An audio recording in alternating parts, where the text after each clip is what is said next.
자, 만나 반갑습니다. 자, 두 번째 개념의 문제풀이입니다. 자, 제가 개념 영상을 먼저 찍고 지금 문제풀이 영상을 찍느라 지금 문제풀이만 지금 계속 하고 있는데, 자, 두 번째 문제는 이제 좀 헷갈리는 개념이 있었죠. 이제 기회비용이나 매몰비용 뭐 여러 가지 새로운 용어들 많이 나오면서 헷갈리셨을 수 있는데, 이제 강의나 이런 것도 여러 번 들으시고 또 그다음에 개념을 많이 살펴보시면서 공부를 하셨다면 그렇게 어렵지는 않았을 거라 생각합니다. 자, 기본 문제 2번 보겠습니다. 핵심 문제만 풀 거니까. 자, 밑줄치 뭡니까? 기획띠get에서 옳은 설명만에 보기에서 있는 대로 고려했습니다. 자, 갑국 정부는 수천억 원의 공사비를 투입한 땡땡 공사 건설 사업에서 공사 진행 가속 65% 이상 넘겼어요. 그래서 추가로 더 투입해야 될 공사비와 공항 건설로 인해 발생한 이익을 이제 전문 연구기관에 맡겨 비교한 결과 추가로 더 투입해야 될 공사비가 이익보다 더 크다는 결론을 얻었습니다. 근데 지금까지 투입한 공사비가 이미 막대. 그래서 공항 건설 사업을 계속하기로 결정을 했어. 왜 이런 선택을 내렸는지 이제 보기에서 이제 참고지 판단해야겠죠. 자, 기획입니다. 수천억 원의 공사비였죠. 그러니까 건설 사업을 계속할 경우에 매몰 비용이다. 맞습니다. 왜? 매몰 비용이 무엇이었습니까? 이미 쓴 돈. 이미 쓴 돈이라고. 이미 쓴 돈은 어떻게 할 수가 없잖아. 그게 바로 매몰 비용입니다. 자, 니은 봅시다. 니은이 뭐였죠? 추가로 더 투입해야 될 공사비. 공항 건설 사업을 계속할 경우 기회비용에 해당한다. 맞습니다. 왜 그러냐? 자, 기회비용의 개념에 대해서 한번 우리는 알아야 되는데 저번에 했었죠? 저번 시간에 기회비용은 뭐라 했습니까? 명시적 비용 플러스 암묵적 비용이라고. 그러니까 이거 뭐야? 더 투입해야 될 공사비는 명시적으로 정해져 있잖아. 그게 바로 명시적 비용입니다. 자, 그리고 디귿보다 니은이 작다면 정부 선택이 순편익은 음액값이 갖는다. 맞을까요? 틀렸을까요? 자, 디귿이 뭐야? 공항 건설로 발생한 이익보다 추가로 더 건설해야 투입해야 돼 공사비가 작다면 정부 선택의 순편익은 뭐가 되겠어? 그러니까 음액값이 갖는다고 했는데 아니지. 여러분 생각해보세요. 발생할 이익이 더 크잖아. 그럼 편익이야. 편익 빼기 기회비용인데 니은이 기회비용이야. 그러니까 정확히 말해서 디귿 마이너스 니은을 하는 건데 디귿이 더 크잖아. 그럼 플러스가 나오겠지. 그래서 틀렸습니다. 그래서 답은 기흥 니은 되는 거였고, 그래서 이번엔 답은 3번이었습니다. 그렇게 어렵진 않지만 이제 매몰 비용 이제 이런 여러 용어들 보면서 그 여러 용어들이 이제 실생활 이제 실사례들에서 이제 적용을 시켜야 된다. 이게 약간 조금 헷갈리는 포인트인데 이것도 충분히 극복할 수 있습니다. 통합사회는 극복할 수 있어요. 통합각이 극복이 힘들어서 그런 거죠.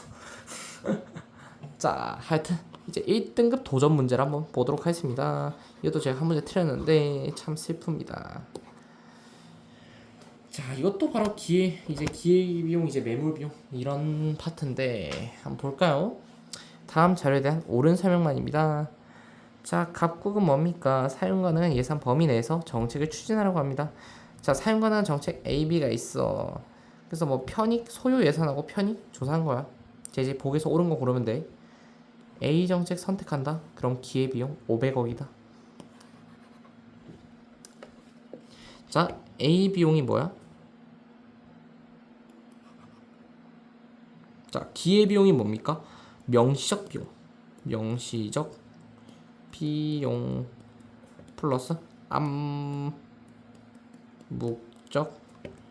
비용이죠. 인데 문제는 뭐냐면 기회비용 500억이라는데 소요 예산 500억 맞아. 그건 바로 명시적 비용인데 암묵적 비용은 아직 안 떠있어요. 암묵적 비용은 뭐야? 이 A 정책 말고 B 정책을 선택했을 때 이제 포 버리는 거. 그러니까 암묵적 비용은 편익 빼기 소요 예산입니다. 또 400. 그럼 100이죠? 그럼 100까지 다 더해야지. 그럼 600이잖아. 틀렸습니다. 600억입니다. 자, A 정책에 따른 순편익은 음의 값이 갖는다. 이거 맞을까요? 틀렸을까요? 봅시다. 자, 지우고.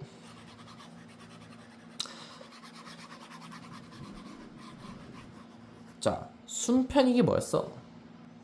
그러니까 순편익은 뭐냐면, 그러니까 그 이제 편익 마이너스 기회 비용이에요. 그러니까 이런 개념에 대해서 이제 좀 개념에 대한 식들을 좀 알아볼 필요가 있습니다. 뭐라 했어? 편익 빼기 기회 비용. 자, 기회 비용 얼마였지? 600억 원이었죠. 편익 얼마? 550억. 그럼 음의 값을 갖게 되죠. 마이너스 50억으로. 니은입니다. 자, 비정책 선택에 따른 암묵적 비용이 500억이라는데 암묵적 비용 어떻게 한다 했습니까? 이제 편익에서 소요에서 빼야 된다고. 자 550억 빼기 500억은 50억이죠. 암묵적 비용은 50억입니다. 그렇네요. 맞네요. 니은디가 되겠네요. 자, 리을도 볼까요? A, B 정책보다 A 정책을 선택하는 것이 합리적이래. 진짜 합리적인지 한번 보겠습니다. 자, 편익이 550억이야.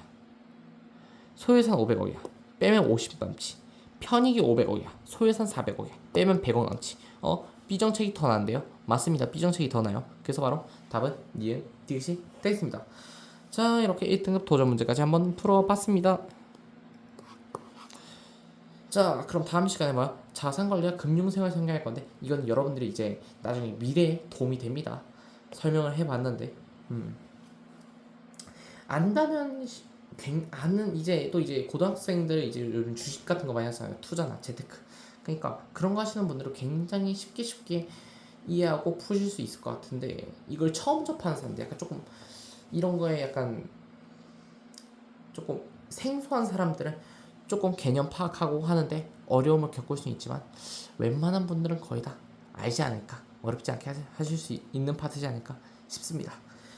자, 이렇게 해서 문제 한번 어이구요. 예, 다음 시간에 만나도록 하겠습니다. 떨어져. 썼습니다.